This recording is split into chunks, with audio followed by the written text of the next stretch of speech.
Hi, I'm Tim. Welcome to Watchbox, and thanks for logging on. If you love this watch, email me, tmosso@thewatchbox.com. Your purchase and pricing email question line for buying this or any watch you see here on our channel or our website. It's in the description below. Reach out to me directly, tmosso@thewatchbox.com. Today we are discussing an Uber watch, which I believed was introduced at SIHH 2011. This is the Audemars Piguet Royal Oak Offshore Tourbillon Chronograph, reference 26288, in forged carbon and red gold with a few ceramic appurtenances. The timepiece is huge. Though 44 millimeters in diameter, I'm not going to deny the fact that it wears larger. 16.7 millimeters thick, 56.8 millimeters lug-to-lug, and if you include these intermediate plots, these outer links, the actual distance across the wrist is 59.6 millimeters, meaning my wrist at 16 centimeters circumference is almost surely too small to wear this watch well. I would recommend it for a wrist 17 centimeters circumference or larger, and while small wrists shouldn't go anywhere near this mammoth carapace, I would also say that you can't have a wrist too big for this watch. So if you need a big watch, this is your ticket. The timepiece is incredibly weighty, and you can see it won't fit underneath the cuff. There's your over-the-top shot, clearly expanding beyond the edge of my wrist, and there is your down-the-barrel shot. With all of this red gold, even with the carbon, it's a very heavy watch. You know where the money went. The strap is incredibly substantial, bolstered for volume, large rectangular scale alligator leather of the most regular geometry with a folded edge, a monotone stitch, and you can see that the strap is fixed to the case with screws and bars. No spring bars here, no chances taken. Good on you, AP. Deployant clasp, logo style, single fold, satin external, polished internal for security against droppage while donning or removing at bedside.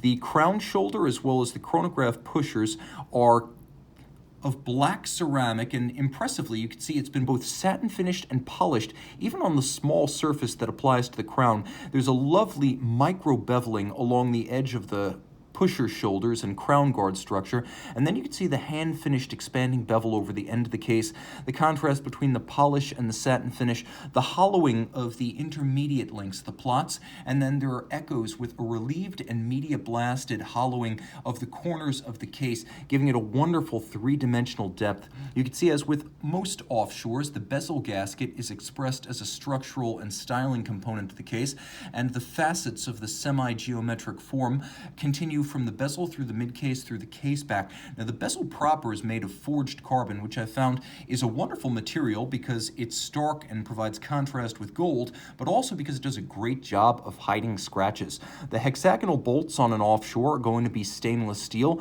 and then the dial is extravagant because, while easy to read, it's also a wonderful window into the soul of the watch. You can see there's a tachymeter scale outboard, rose gold hands, lovely polished frames for each of the apertures in the dial, a full bridge to brace the free-sprung balance from shock. You could see that it beats away at 21,600 vibrations per hour, and it has an overcoil hairspring to help it keep excellent time in any orientation, and the movement, caliber 2912, is adjusted in a high horology and chronometer standard 5 positions. The 30 joule movement features 2 mainspring barrels that endow the watch with 237 hours.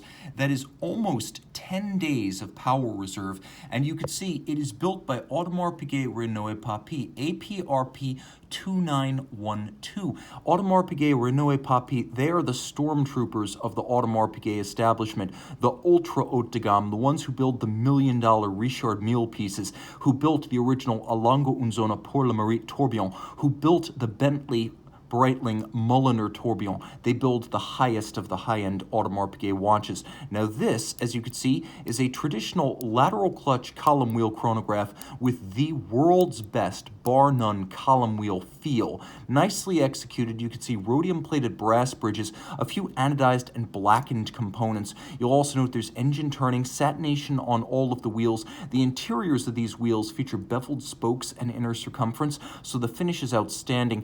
Every screw has a black polished head, a chamfered slot, and chamfered circumference, leaving nothing to be desired in terms of attention to detail and fine finishing. With a screw-down crown, this big boy is even 100 meters water resistant, offering truly everything, right down to actual rose gold applique indices and numerals and a rose gold frame for your chronograph minutes on the dial side. This watch has it all. Email tmosso@thewatchbox.com for purchase and pricing details. And we're back with the Royal Oak Offshore Tourbillon Chronograph. Just in case you missed that case back, it is a manual wind watch.